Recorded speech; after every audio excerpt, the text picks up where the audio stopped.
Muito bom dia a todos vocês. Vamos silenciar agora nosso coração.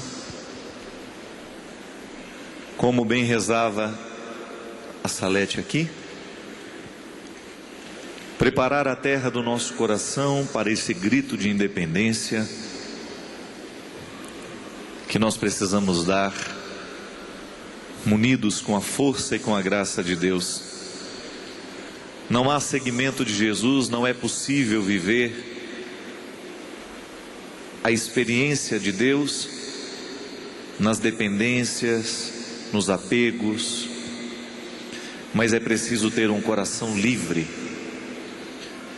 E para ser livre nós precisamos proclamar essa independência do nosso coração e somente de Deus dependermos. Colocar a nossa vida, a nossa história nessa certeza. Somos dependentes dele, somente. Para nos ajudar a viver este processo de libertação, a palavra de Deus que hoje eu convido vocês a meditarem comigo, está na carta de Paulo aos Gálatas. Se você não trouxe a sua Bíblia, você vai só prestar atenção. Mas se trouxe e quiser acompanhar, é o capítulo 4 da carta aos Gálatas, versículo 1 em diante. Carta aos Gálatas, capítulo 4, versículo 1 em diante. Digo, pois, que todo o tempo em que o herdeiro é menino, em nada difere do servo, ainda que seja senhor de tudo, mas está debaixo de tutores e curadores até o tempo determinado pelo Pai.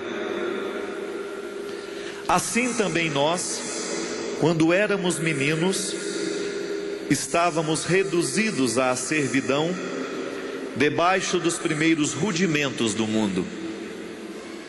Mas vindo à plenitude dos tempos, Deus enviou seu Filho, nascido de mulher, nascido sob a lei, para reunir os que estavam debaixo da lei, a fim de recebermos a adoção de filhos. E porque sois filhos, Deus enviou aos nossos corações o Espírito de seu Filho que clama, Abba, que quer dizer Pai.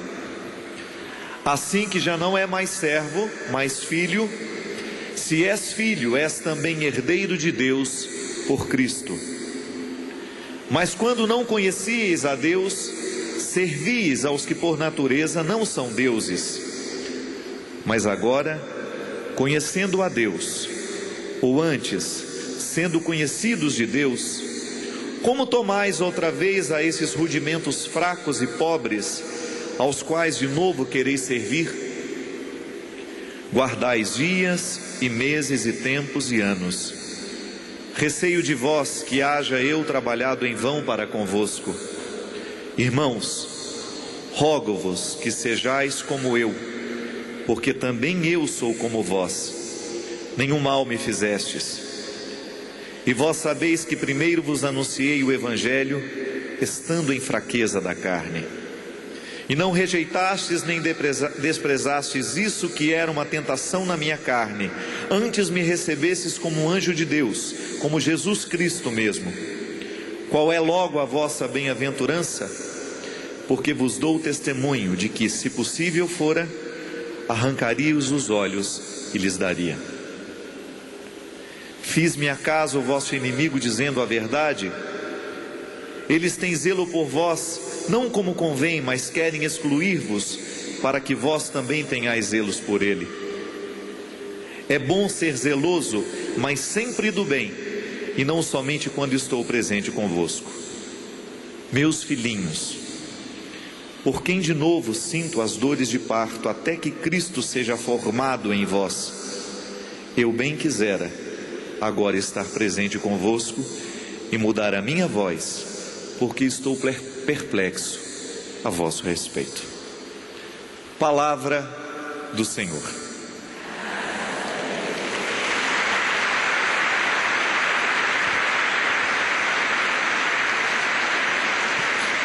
Como eu dizia para vocês ontem, esta pequena carta de São Paulo, atribuída a São Paulo, escrita aos Gálatas, é o discurso da liberdade. E segundo alguns especialistas em Sagrada Escritura, esta carta, ela condensa de maneira muito honesta, de maneira muito direta. É claro que todas as cartas de Paulo, todos os escritos neotestamentários estão diretamente ligados ao pensamento de Jesus e nasceram por causa do ensinamento de Jesus. De maneira especial, a carta aos Gálatas é uma tradução muito fiel da mensagem de Jesus, porque pega o princípio fundamental de tudo aquilo que Jesus ensinou no seu tempo. Para ser de Deus, é preciso ser livre.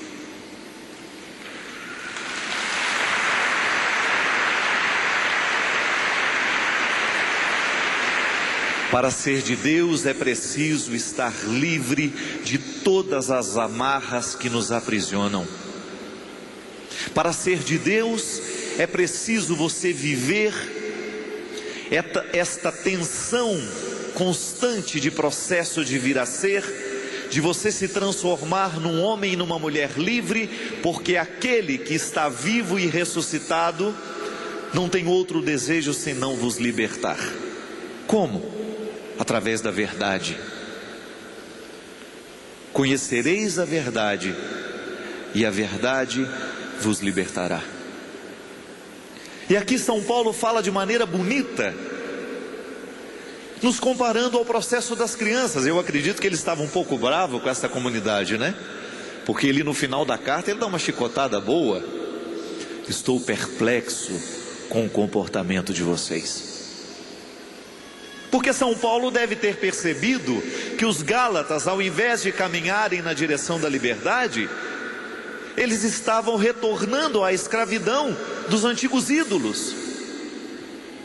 Veja bem vocês que Jesus, a pregação de Jesus, está diretamente ligada à necessidade de cortar as idolatrias que existiam naquele tempo. A palavra de Jesus está diretamente ligada ao contexto religioso que muitas vezes oprimia. Oprimia por quê? Por uma série de razões. Uma delas era a compreensão equivocada de que o cumprimento da lei é o mais importante para se alcançar a salvação. Jesus identifica que a lei pode escravizar. Quantas vezes Jesus fala sobre isso? E o interessante é que até mesmo muitas curas físicas que Jesus realizou começava na libertação do coração. Quantos cegos, quantos surdos, quantos leprosos. A primeira cura que Jesus precisava realizar não era no físico da pessoa, mas era naquilo que nós falávamos ontem. Era na cura da mentalidade, no jeito de pensar. Porque é aqui que a liberdade é gestada.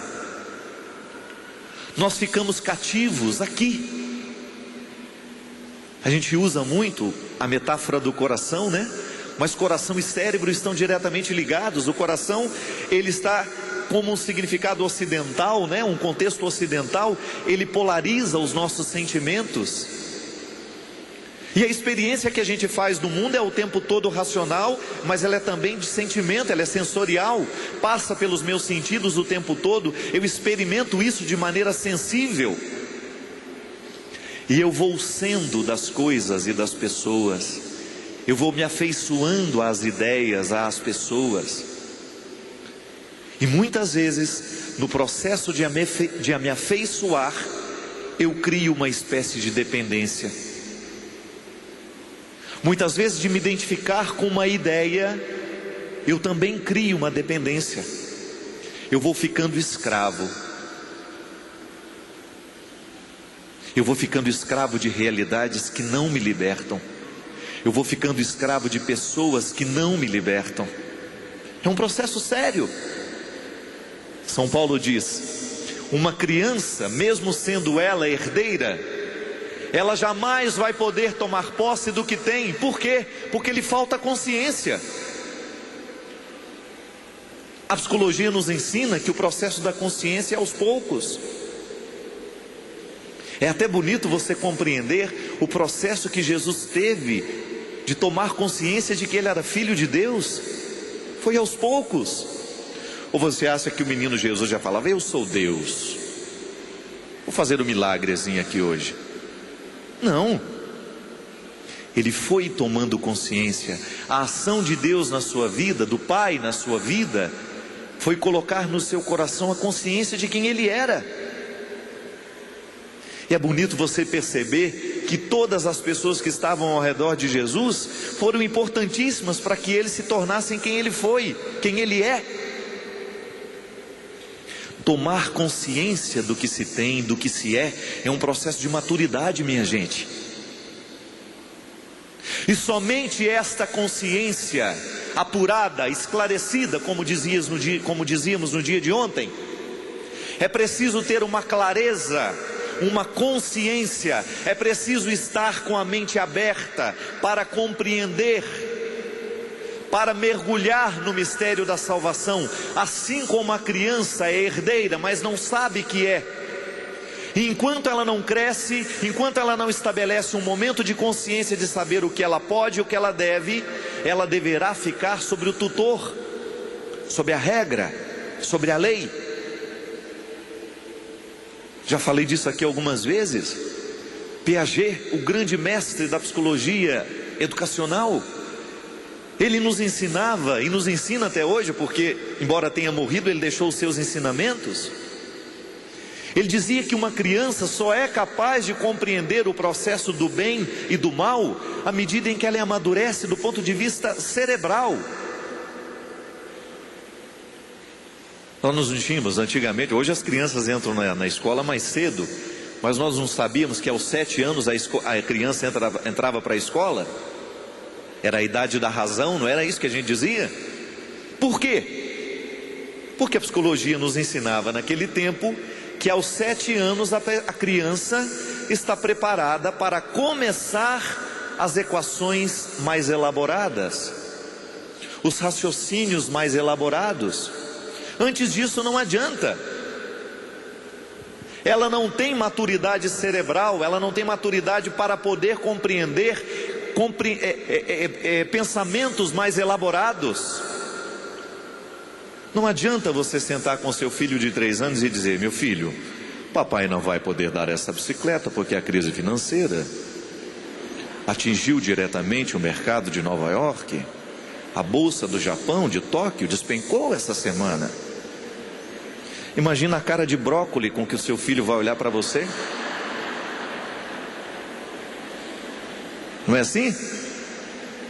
Não adianta falar dessas coisas para a criança. É o exemplo que eu dava ontem da mãe contando as histórias afetivas, amorosas, para um menino de 5 anos. Mamãe vai para balada, viu? Você vai ficar com a vovó, que a mamãe tem que namorar. O casamento da mamãe não deu certo. Seu pai não vale nada. A criança não está preparada para ouvir uma conversa dessa. É por isso que todo mundo que conversa com criança parece um macaco, né? Um bichinho. Cadê a mamãe? Não é assim que a gente faz? É uma tentativa de entrar no mundo dela. Imagina você: cadê a mamãe? Ela não está preparada para isso. O mundo dela é muito diferente do seu. É igual quando a gente vai conversar com o velho, né? Já viu que a gente só conversa gritando com o velho? Como é que a senhora está? De onde a senhora é? Aí a pessoa fala assim: meu filho, eu só sou velho, eu não sou surdo. Não é?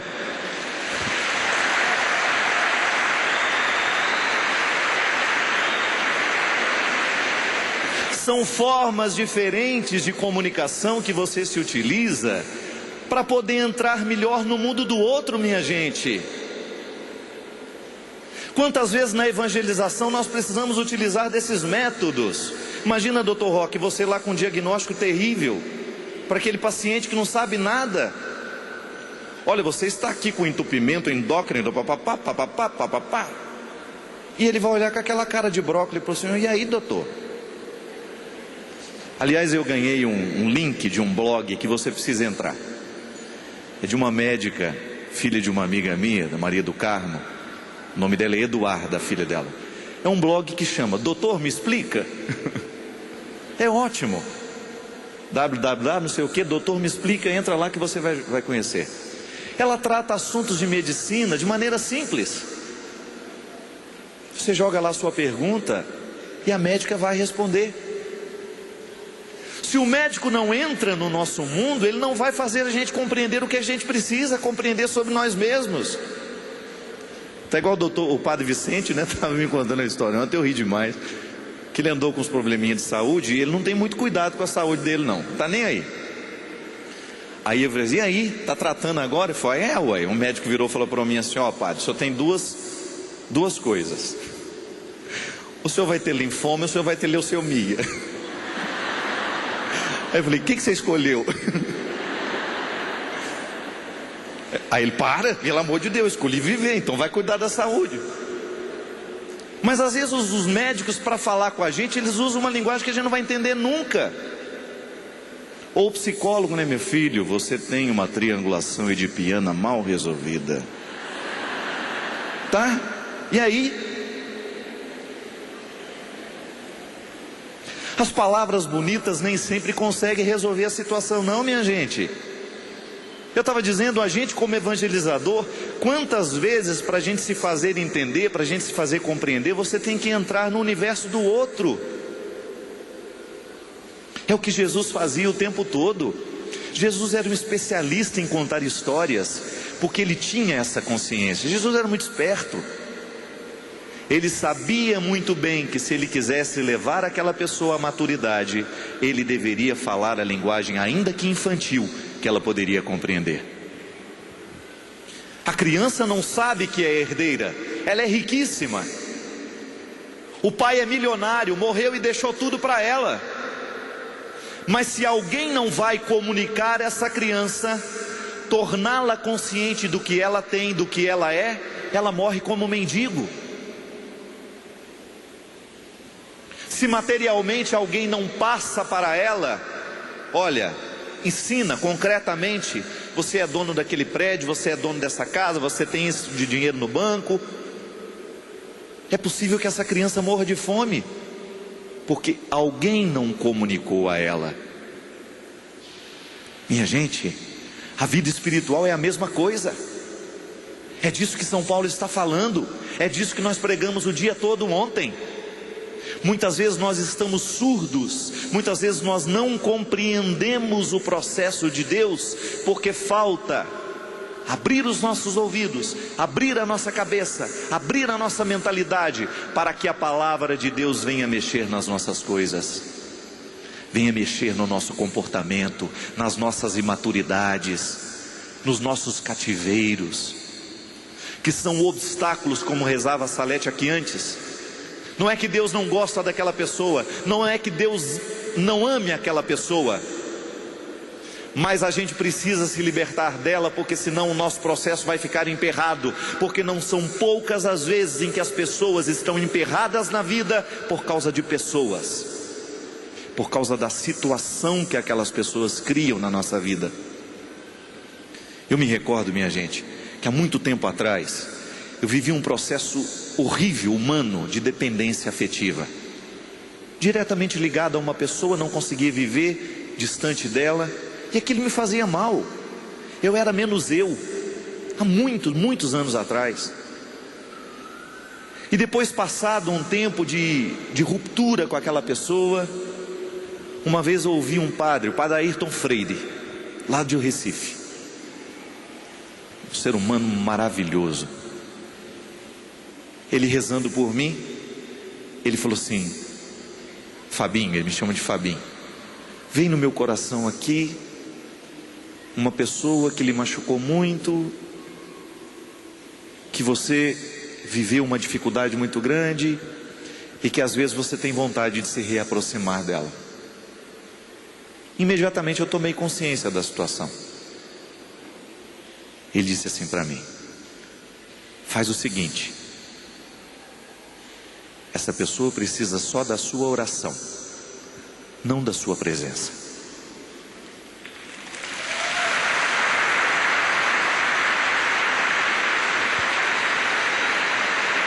E ele tem toda a razão.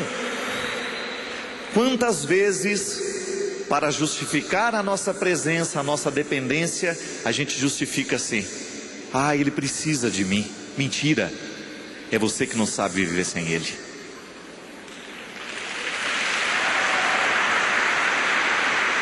E muitas vezes, por causa da imaturidade que prevalece dentro de nós, nós não somos capazes de reconhecer que a distância é o melhor remédio. E que o melhor jeito de você cuidar do outro é ficando longe dele. Que o melhor jeito de você ser cuidado por ele é você ficando longe dele. Há pessoas que se aproximam de nós e elas conseguem extrair o que a gente tem de pior. É direito seu dizer: rezo por você, mas não quero a sua presença na minha vida. Quero o seu bem, quero o seu bem-estar, quero a sua felicidade, mas não quero mais abrir a porta da minha vida para você entrar. Gente, isso é questão de maturidade. Nós precisamos saber fazer essa identificação. Muitas vezes, por causa da imaturidade que nós temos, nós somos incapazes de viver esse processo de liberdade que a palavra de Deus nos convida. Ontem a gente dizia, né? Diga a Deus que eu fico. Unimos a nossa frase à expressão de Dom Pedro, que 1 ano antes da independência do Brasil, tomou uma decisão importantíssima para que o país fosse livre depois. Que se ele não tivesse ficado naquele dia 9 de fevereiro, se ele não tivesse mandado aquele comunicado à coroa portuguesa, se ele tivesse obedecido e ido embora, talvez o Brasil não teria alcançado a liberdade e a independência no dia 7 de setembro.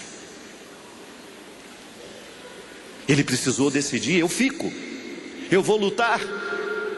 Quantas vezes Deus também nos coloca no mesmo lugar? E agora, como dizia o poeta Drummond de Andrade, e agora, José? Acabou o sonho?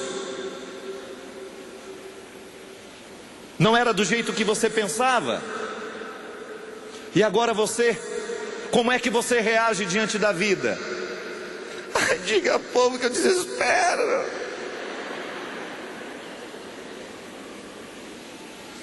Eu desisto. Eu não dou conta. Essas frases não combinam com maturidade. Quem se joga no chão e dá birra é criança. É criança.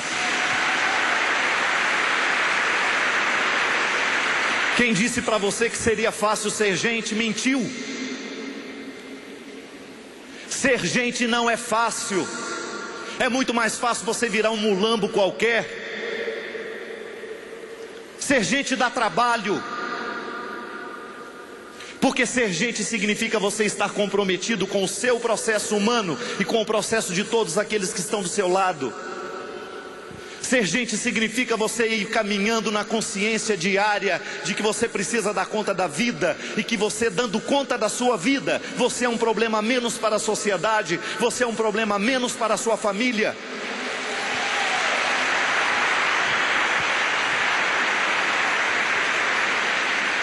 Quantas vezes a nossa vida vira um inferno por causa da nossa família, minha gente? Quantas vezes você chega a essa consciência: meu Deus, eu não tenho problema, mas o problema dos meus irmãos é o problema que eu tenho.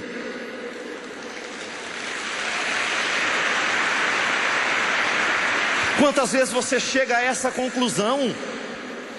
O outro, porque não luta, porque resolveu ser mulambo, ele faz todo mundo sofrer com ele. Como é que você vai acreditar no amor de uma pessoa dessa? Foi o que eu disse para o meu pai, e que graças a Deus ele me ouviu. pai, o senhor me ama? Amo, meu filho. Então deixa de beber pelo amor que você tem por mim.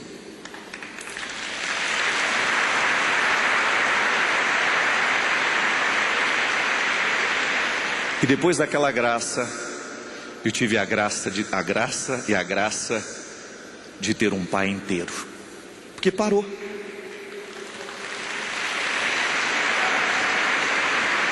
Quantas vezes na vida uma família vira um inferno porque alguém lá dentro decidiu ser mulambo e não faz o menor esforço para ser gente.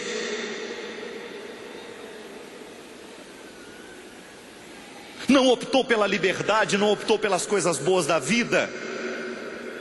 Teve boas oportunidades, teve bons momentos da vida e jogou tudo fora.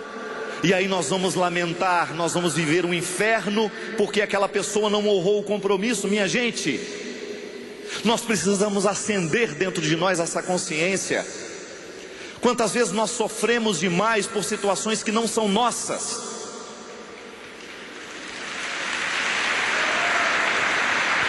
E no momento em que nós sofremos por situações que não são nossas, nós bajulamos o outro e mostramos para ele que quanto pior ele é, mais a nossa atenção ele vai ter. É dependência afetiva.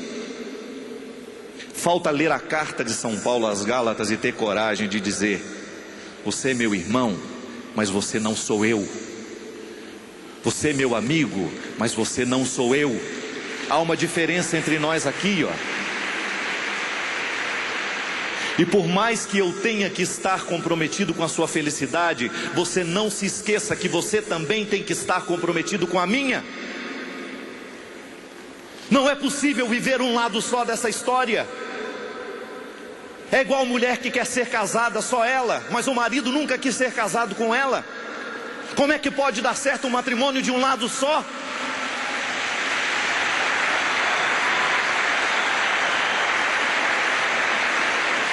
Como é possível ser filho sem que ele queira ser o meu pai? Como é possível ser filho se você resiste em ser a minha mãe do jeito que eu preciso? Como é que nós não somos irmãos do jeito que um precisa do outro? Irmão que só o outro oferece, que só o outro dá, que só o outro tem? Nunca, isso não existe. Podemos ser até pobres materialmente. Podemos até ter diferenças materiais. Um irmão ser mais bem sucedido que o outro, isso é natural. Alguém se esforçou mais, alguém teve mais sorte, alguém lutou um pouquinho mais.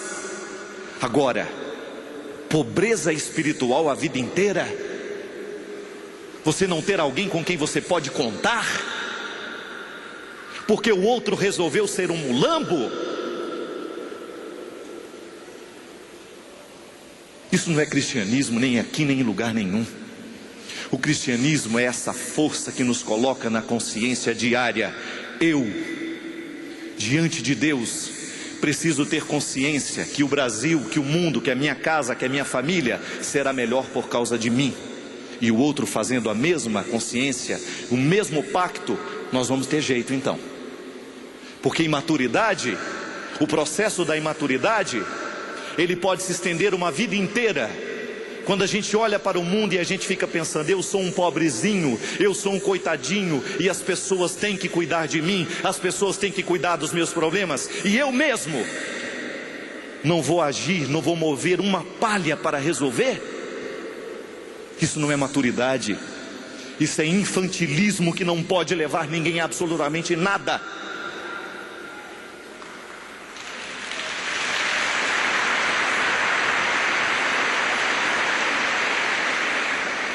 Quantas vezes na vida, minha gente, o que nos falta? O que nos falta é essa consciência. Olhe para uma criança, ela é incapaz de dar-se aos outros. O início da vida de uma criança é um processo egoístico terrível. A fase oral, que a psicologia diz, né? É a tentativa que a criança tem de incorporar o mundo pela boca, porque ela não sabe distinguir-se do outro. Ela acha que o outro é continuidade dela. Você que é mãe sabe muito bem o que é levar uma mordida no seio. E adianta você falar para ela: filhinha, Não morde a mamãe assim. É à medida que ela vai crescendo, é que ela vai tomando consciência de que ela não é você. Mas se você não ensina, ela pode ficar um adulto pensando assim, que você não é nada mais, nada menos do que um instrumento da realização dela. Faça tudo o que eu quero, faça tudo o que eu mando. Criança, se você não ensina, não tem nada de bonitinho não. Eu olho para essas criancinhas assim, eu acho lindas, mas no seu colo. Olha lá que belezinha.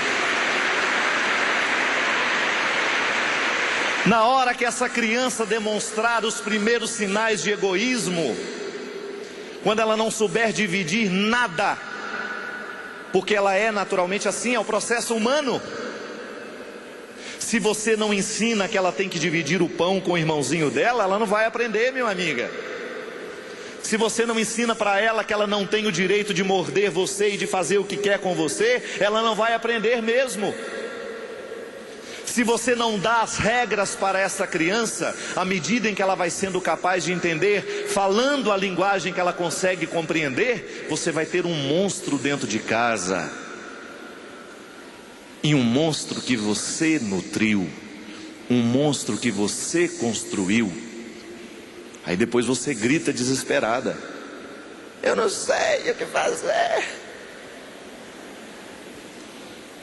Se não ensina a maturidade, se não mostra para ela a dureza da vida, depois a vida será 2 vezes pior para todos nós. E o pior, atinge todo mundo.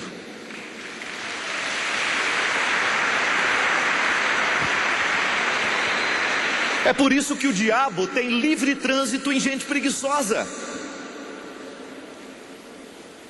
O diabo é aquela voz mansa que vai soprar sempre no seu ouvido: para que dividir, rapaz? Come sozinho. Para que ter paciência? Deixa ele chorar, dá logo esse chocolate que ele quer. É assim. Meu amigo, porque na hora que esses bichinhos começam a gritar querendo o que querem, se você não bate o seu pé, é igual uma história que eu conheço, que o menino dorme com a mãe até hoje, já tem 22 anos. Aí eu perguntei para ela, pelo amor de Deus, como é que você permitiu isso? Ele chorava demais toda vez que eu tirava ele. Tá bom. Quem não gosta de ouvir choro de criança não pode ser mãe. Ela aprendeu. E tem uma maturidade danada para lidar com a situação. Tira nas 2 primeiras noites e aguenta o choro dele a noite inteira. Deixa ele esgoelar enquanto ele puder. Deixa ele ficar afônico de tanto chorar. Quero ver se na 3ª noite ele chora. Agora, se você tiver medo de choro, quem tem medo de choro de criança vai ter que se acostumar com o choro do adulto. É você que vai chorar a vida inteira arrependido. Por que não fez? Por que não falou? Por que não tirou? O filho, ele é esperto, minha amiga. A criança é espertíssima. Ela sabe muito bem o jogo que ela precisa fazer para dar conta. Para mim o exemplo melhor é o gato de botas do filme do Shrek. Você lembra os olhinhos que ele fazia cada vez que ele sentia-se ameaçado? É a melhor parte do filme. Quando o perigo ia chegando, porque ele é todo bravinho, né? Aquela voz grossa do Antônio Bandeiras, né? Aí na hora que o perigo se aproxima, ele vai tirando aquela roupagem assim, ele vai ficando meiguinho, vira um gatinho que você tem vontade de levar para casa. É o jogo que a criança faz com a gente muitas vezes. Eu posso ir lá, mãe? Não. Ou sim. Ele vai começar a exercer o jogo com você. Ele vai começar a lhe dominar nas pequenas coisas. Ele vai saber muito bem como é que você reage.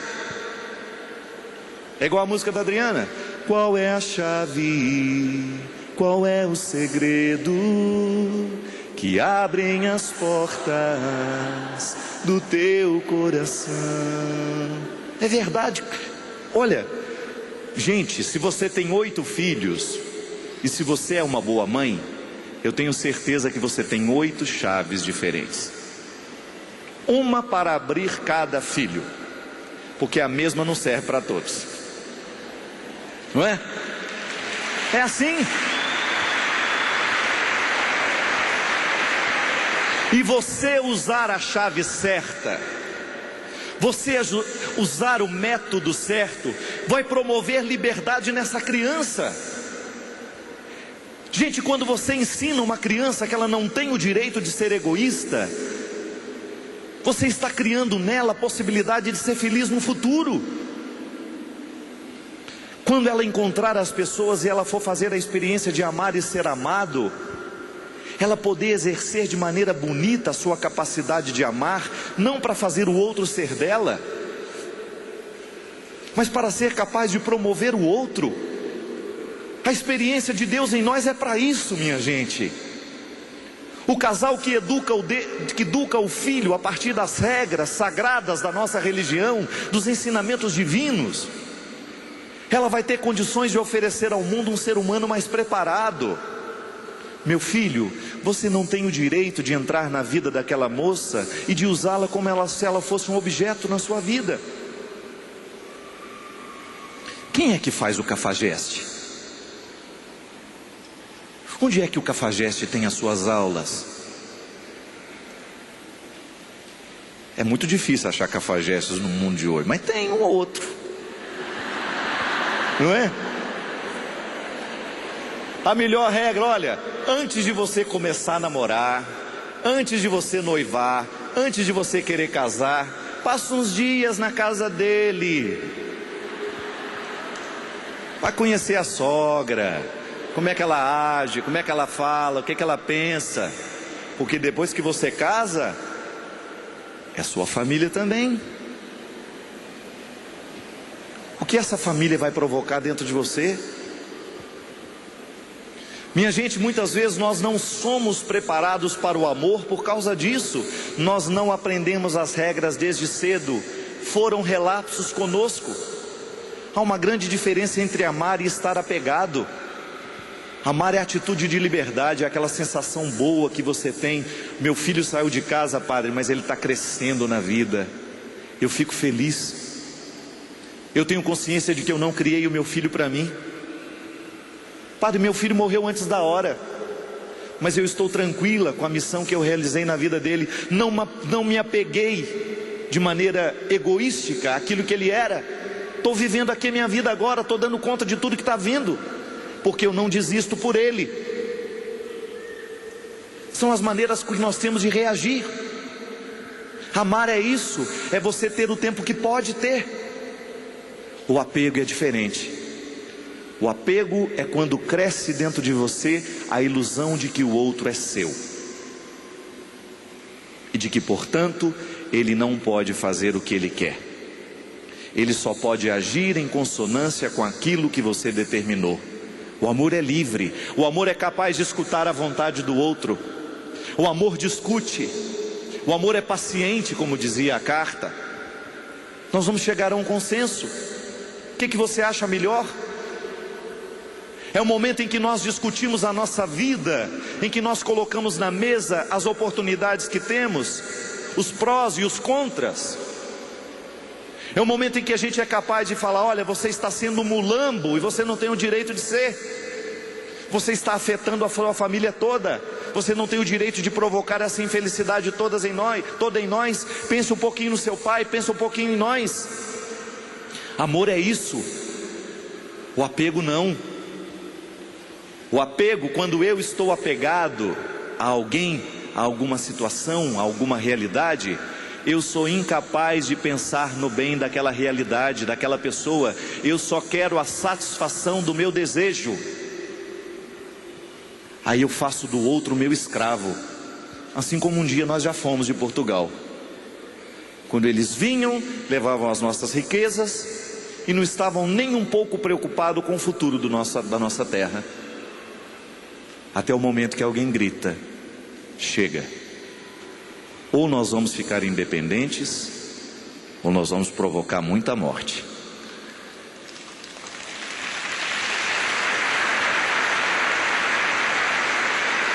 E foi num dia como hoje que, às margens do rio Ipiranga, alguém sentado num cavalo disse: independência ou morte. Só que aqui no nosso caso, não vamos matar ninguém, não.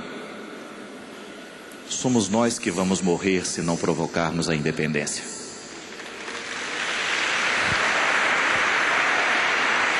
Quando você descobre que muitas vezes você não ama, mas você está apegado. Você está vivendo um processo de apego a ideias, a situações, a pessoas, e você está sendo incapaz de reagir. Você não está sendo maduro. Você está provocando uma infelicidade dentro de você e no coração daqueles que estão do lado. O que falta para nós muitas vezes é ter essa coragem de olhar para o lado e pensar: o que eu estou provocando? Outro dia, minha gente, eu vivi uma situação extremamente doída para mim. Nessa minha vida de muitas andanças, eu tenho hoje uma equipe de 22 pessoas que viajam direto comigo. Graças a Deus eu não vou sozinho a lugar nenhum. Estou sempre com essa equipe. Músicos, produtores, iluminadores, técnicos de som, assessores. Vai todo mundo. E lá pelo Nordeste, depois de acho que 10 shows, no 11º a gente teria 13 shows em 14 dias. Você vai ficando humanamente cansado, estressado. Você não aguenta mais ver nem gente na porta do hotel querendo te ver. Vou tirar uma foto.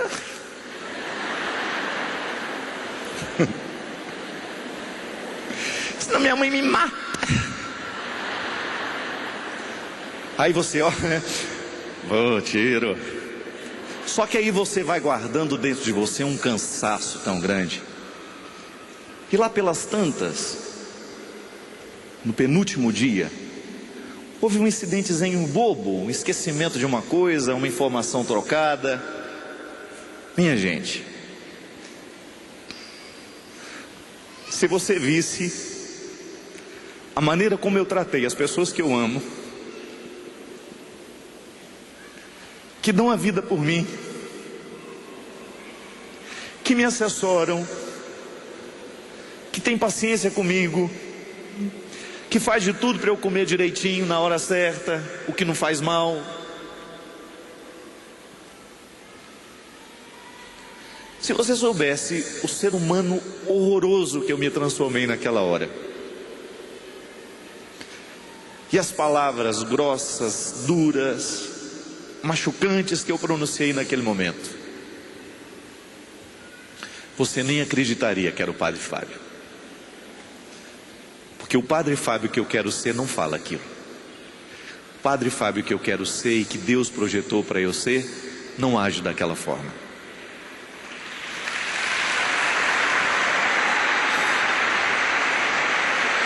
Eu voltei aqui, mas você está debaixo de tutores e curadores até o tempo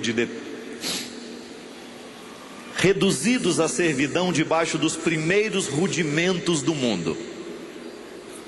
Olha que coisa horrível, você ser dominado por sentimentos rudimentares, aquilo que não faz parte de nós. Nós já evoluímos. Quanta consciência Deus já me deu de como nós devemos tratar as pessoas, de que se a minha evangelização não acontece nos bastidores, eu não tenho direito de estar aqui. Não foi assim que Jesus me ensinou a tratar as pessoas que erram. Eu também erro. Não é assim que eu gosto de ser tratado. Mas naquele momento eu perdi a liberdade. Eu me deixei mover por um sentimento rudimentar. Eu fui escravo de uma mesquinharia minha de querer que as coisas estejam certas. E as pessoas, na sua boa vontade, no seu desejo de acertarem, não conseguiram fazer diante daquilo que eu esperava que elas fizessem. E movido por aquilo que é rudimentar, estranho, ruim, eu agi, eu falei, eu gritei na frente de todos os 22. Eu olhei nos olhos e disse: você é um incompetente,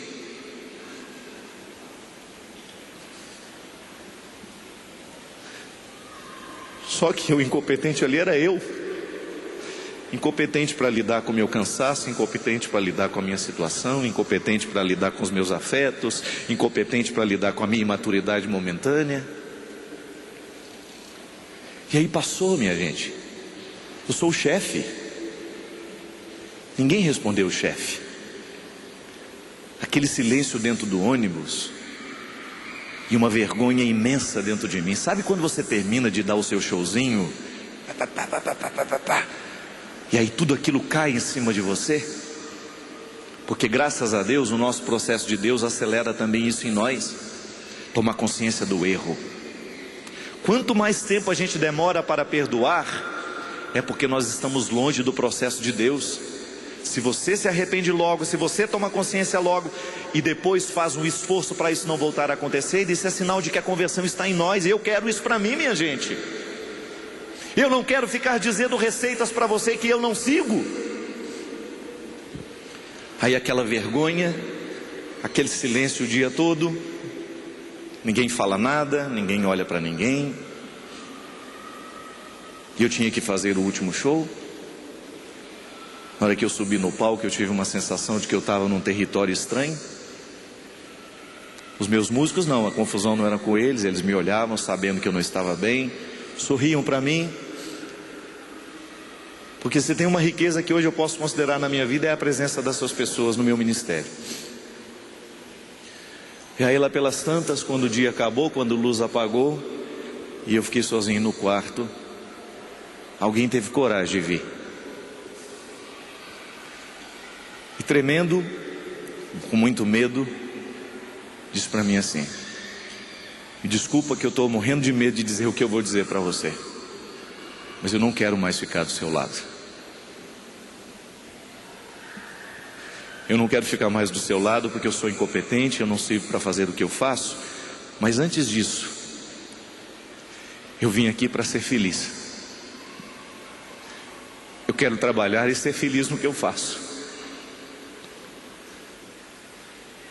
E se eu não sou feliz no que eu faço, está na hora de ir embora. Sabe o que eu aprendi mais uma vez naquela hora? Naquela hora em que eu tive coragem de chorar, de pedir perdão, de dizer tudo o que eu gostaria de ter dito já desde manhã, de convencê-lo a ficar.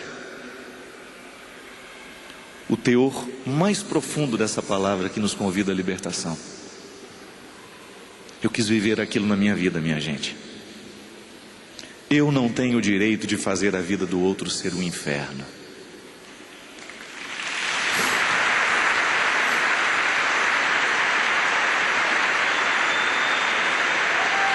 E sabe onde estava a voz de Deus na voz daquele rapaz? Quando olhou para mim e disse assim: padre, nos últimos 2 dias você está tão nervoso que todo mundo está com medo de você.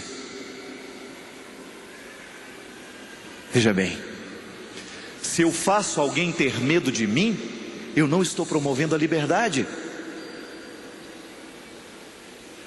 Se eu faço a minha presença e a minha autoridade sobre o outro fazer valer por causa do medo, então eu preciso voltar para a escola e aprender tudo de novo.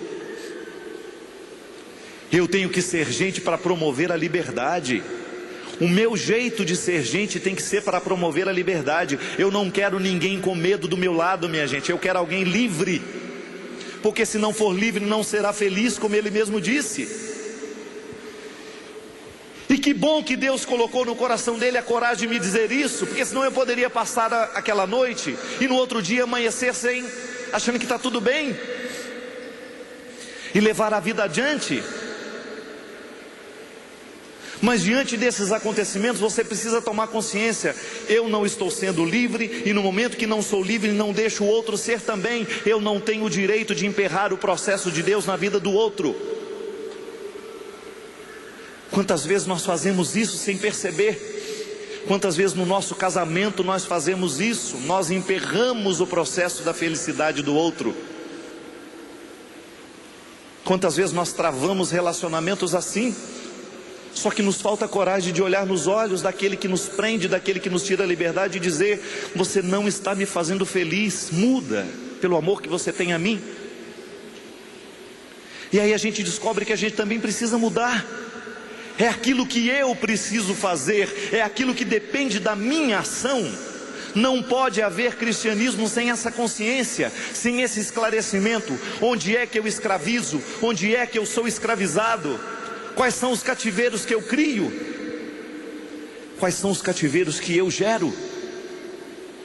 E aí sabe o que nos faz mudar? É você descobrir que você ama o outro. Não era um ser humano qualquer, é alguém que eu amo. Eu vou perder alguém que eu amo por causa de orgulho? Por causa de vaidade? Não. No momento que essa pessoa entrou na minha vida, eu tomei consciência de que era para promovê-la.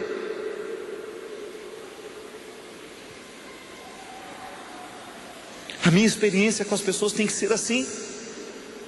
Eu me lembro a primeira vez que eu vi a Léo, que está do meu lado há tantos anos. Quantas vezes eu olhei nos olhos e falei: sai da minha vida, vai embora, eu não suporto você. E graças a Deus ela não foi.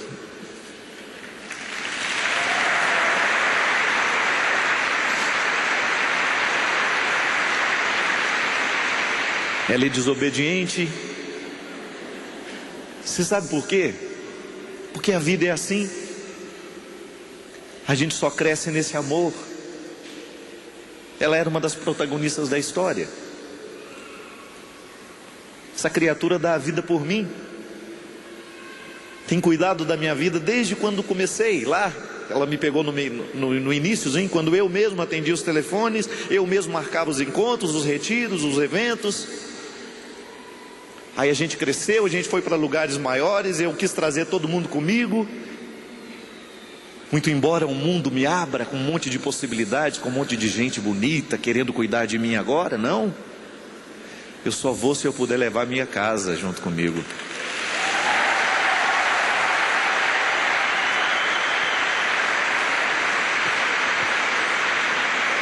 Mas eu quero que ela esteja do meu lado para crescer, para ser livre também.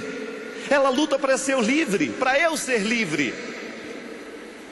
Ela luta para que a gente não fira a nossa comunhão com a igreja.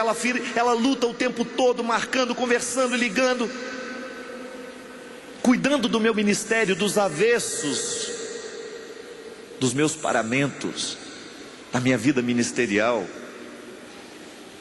para ser livre, minha gente. Às vezes ela olha para mim, fica calada, mas deve pensar: é um menino, está dando birra. Ela espera o choro acabar, a birra passar, depois ela volta. Não é bonito, não.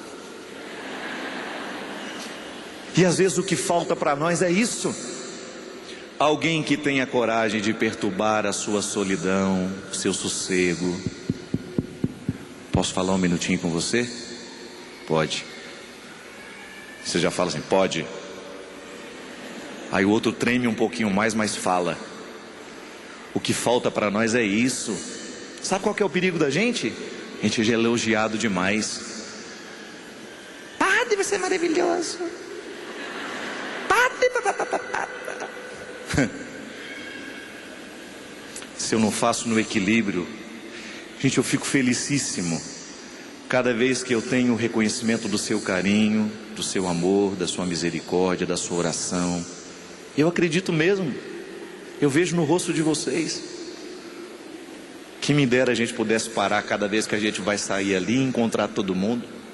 Mas o perigo é físico, né? Alguém mata a gente ali. Pula na frente do carro, joga... Ontem jogaram 2 esmaltes dentro do carro. Até agora eu não entendi. Não sei se foi a pessoa apavorada na hora, né? Esse carinha é maravilhoso. Jogar 2 vidros de esmalte dentro do carro. Risque. Hoje podia mandar pelo menos um bilhete dizendo o que significa, né? Se é para esmaltar a alma. Que eu acho que nas unhas eu não estou querendo passar, não. Mas o que falta para nós muitas vezes é isso. Apaga a luz, recolhe esse som e a saletinha vai voltar para casa. E o sapo vai voltar para casa, pro brejo. Todo mundo tem que ter o seu brejo, sapo. Palco não vai nos educar muito não. Holofotes não nos educam muito não. O que nos educa mesmo é a família, quando você chega dentro de casa e você volta a ser um Zé Ruela, um Zé qualquer.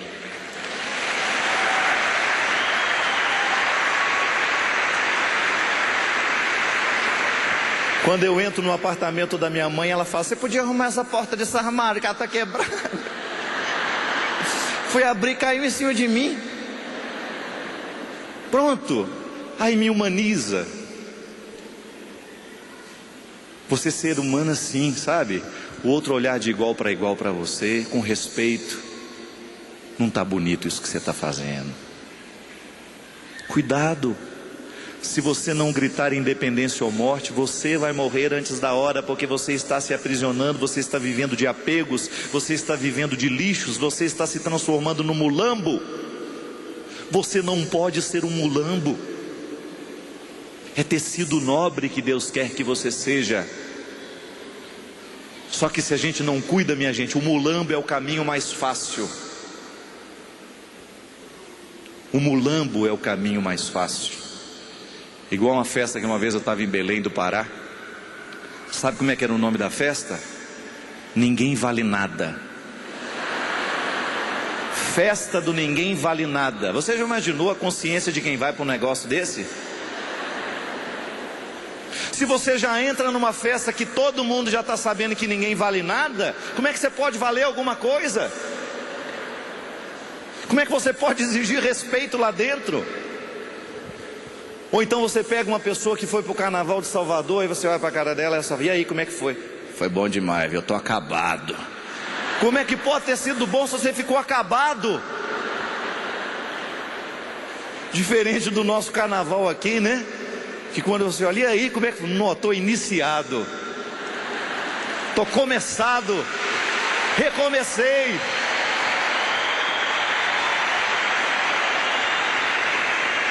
Quando você descobre que quando você entra nesse lugar, você entra com cara de mulambo e você sai com cara de veludo alemão. Não é? Aquela cara amarrotada. Não dá, gente. Jogue isso fora. Pelo amor de Deus, se você descobre que você está sendo um peso para os outros, se você percebe que a sua atitude não é construtiva, se você não edifica, se você pesa quando você chega, se você só tem notícia ruim para dar, se você só tem coisa para reclamar, se você acha que o seu problema é o maior do mundo, cuidado, você afasta os outros. Ninguém dá conta de ficar do lado de uma pessoa que tem cara de sexta-feira da paixão a vida inteira. Tem a cara de sábado da aleluia.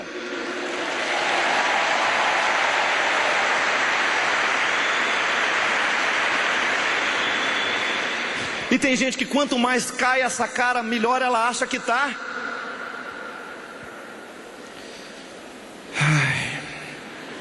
No meio daquela confusão, aquele monte de gente, você para: e aí, como é que tá?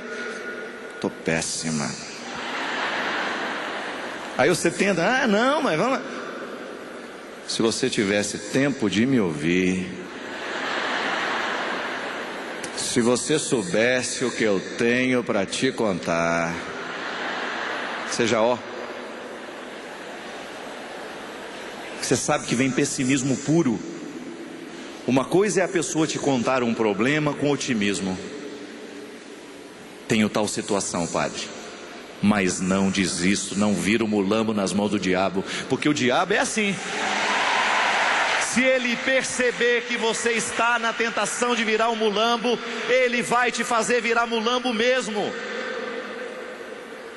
Você esquece que você é veludo alemão e você vira pano de saco. Eu me lembro quando eu morava lá em Formiga, a gente era pobre igual um rato, sempre fomos, com muito orgulho. A gente não tinha dinheiro para comprar roupa, a minha mãe alvejava saco de açúcar, né, branco, e fazia uma roupa para a gente. Tirava aquelas coisas todas, né, com alvejante, aí usava. O meu maior sofrimento era alguém que falava assim: essa calça é de saco? Nem alvejando, doutor, a gente ficava livre. Saco é saco.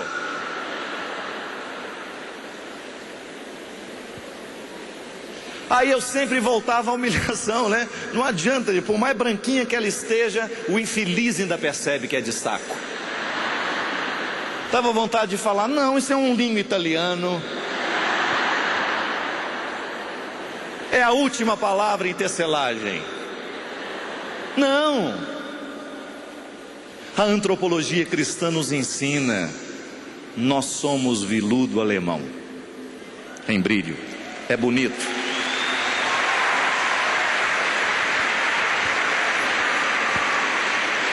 Só que agora tenha o cuidado de lavar, de passar do jeito certo. Porque o veludo alemão, se ele é passado do jeito errado, minha amiga, vai ficando uma feiura. Se é lavado do jeito errado, vai ficando uma feiura. É por isso que você tem que ver aí, ó, manual de instrução. Quantas vezes você foi julgado na máquina e você não podia ser julgado na máquina? Quantas vezes secaram você ao sol? Espera aí que eu já venho.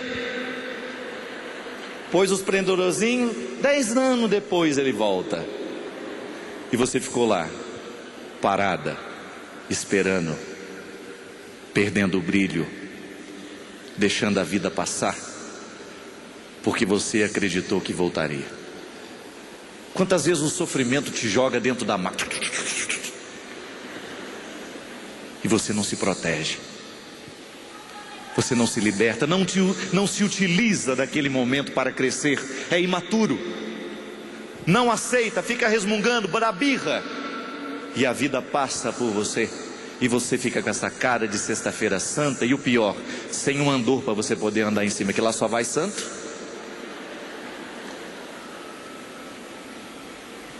Não é possível viver assim. Vai chegar um momento em que você vai ter que te resolver: independência ou morte, minha amiga. Ou você vai sacar essa espada e lutar com os poderes de Deus e vai proclamar essa independência, ou você vai transformar a sua vida no inferno e a vida de quem está do seu lado. Abra a janela, permita que o sol entre. Chega de ficar lamentando um passado não vivido, um passado que não deu certo. Sepulte o que tiver que sepultar e volta para viver. Levanta, sacode a poeira e dá a volta por cima. Não é verdade? É independência ou morte. O que você prefere? Para que você veio aqui? Celebrar a independência do país? É, mas isso é muito utópico. A independência do Brasil está aqui, ó. Está aqui, no coração de cada um de nós.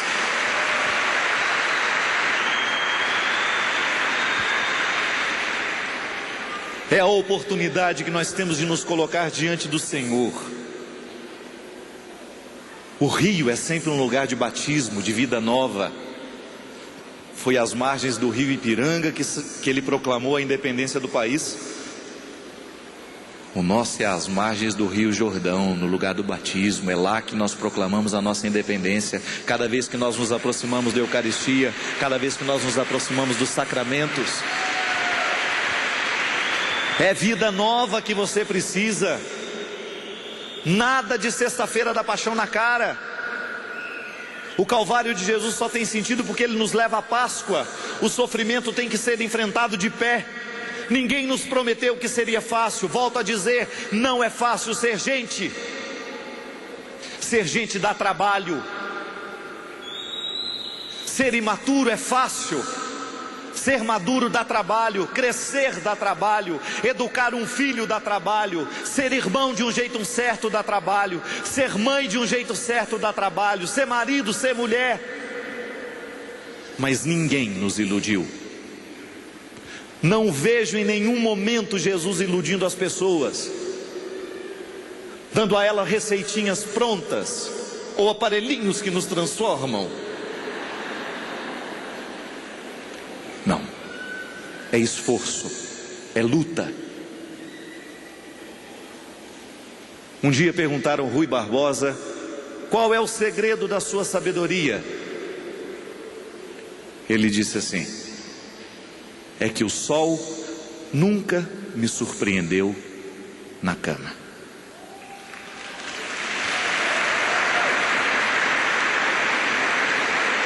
Isso é, levantava cedo para dar conta das coisas, levantava cedo para dar conta da vida, e nós temos que dar conta. Gente, é uma só que nós temos. Perceba onde é que você está errando. Perceba onde é que a sua liberdade está sendo cortada, onde é que você não está sendo capacitado. As pessoas que estão retirando a sua energia, neutralize isso. Você pode continuar amando, mas neutralizando. Quantas vezes na minha vida eu precisei fazer isso? Eu amo você, mas eu não vou aceitar esse lixo que você me joga. Eu não sou o seu lixo, eu não sou o seu depósito de lixos. Você tem que fazer o seu esforço para a sua vida dar certo. Você tem que fazer a sua parte. Porque vai chegar um momento da vida em que nós vamos ser colocados num ponto final, e lá não tem como fugir.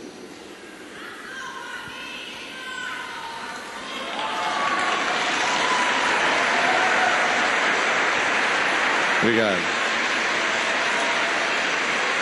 Vai chegar um momento em que você vai ser colocado nas margens deste rio, neste lugar, e você vai ter que decidir. Aí você fica de pé. Vamos lá? Fica de pé. A situação vai ficar feia. Ou se já está, é agora o momento. Eu me lembro. Quem já foi ao Beach Park em Fortaleza? Quem já subiu no Insano? Insano é aquele toboágua que é considerado um dos maiores da América Latina. Eu me lembro que eu fui, e na hora que eu estava subindo a escada, as pernas já ficam assim, né? Quer dizer, você vai cair de um prédio de uma altura de 12 andares, numa velocidade tal, e aquela voz fica falando: você vai despencar de uma altura de não sei quantos metros, numa velocidade tal. Aí a voz fala assim: e aí, vai desistir? De vez em quando, minha gente, descia alguém fingindo que estava com problema, tentando resolver no celular, com aquela boia. A vida muitas vezes é assim. As vozes vão ficar dizendo no nosso ouvido: e agora, vai desistir? Ou vai continuar? E o Cristo que nos põe de pé só nos diz uma coisa: não escute essa palhaçada. Preste atenção no seu coração e vai longe, que para isso que eu te fiz.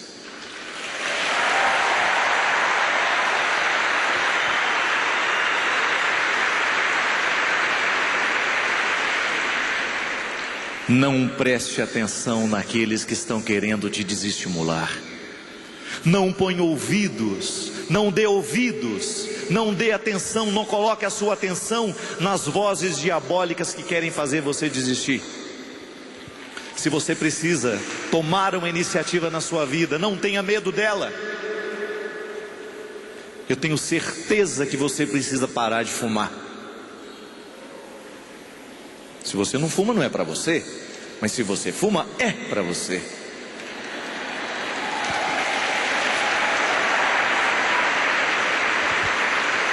E você não tem o direito de dizer: eu não consigo. Chupa pastilha, faz o que quiser, faz transplante de pulmão, mas para, pelo amor de Deus. Busca um recurso. Discipline-se no dia a dia. Todos nós que precisamos de ar puro agradecemos a sua decisão.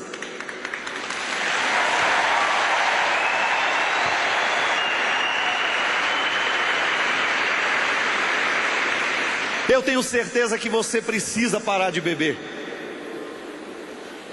Você que bebe precisa. É socialmente. Cuidado, viu? É socialmente que a gente se destrói.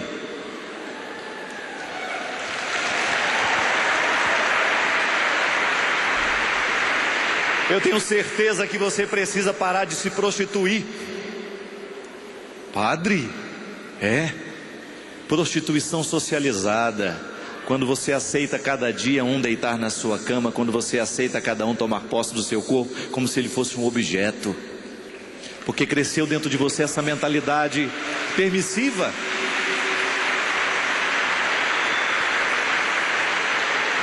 Eu tenho certeza, isso aí é para todos nós, que você precisa romper com esses apegos. Porque apegado, grudado, ninguém chega a lugar nenhum, tem que ser livre. A gente só é capaz de amar o outro à medida em que a gente tem liberdade interior.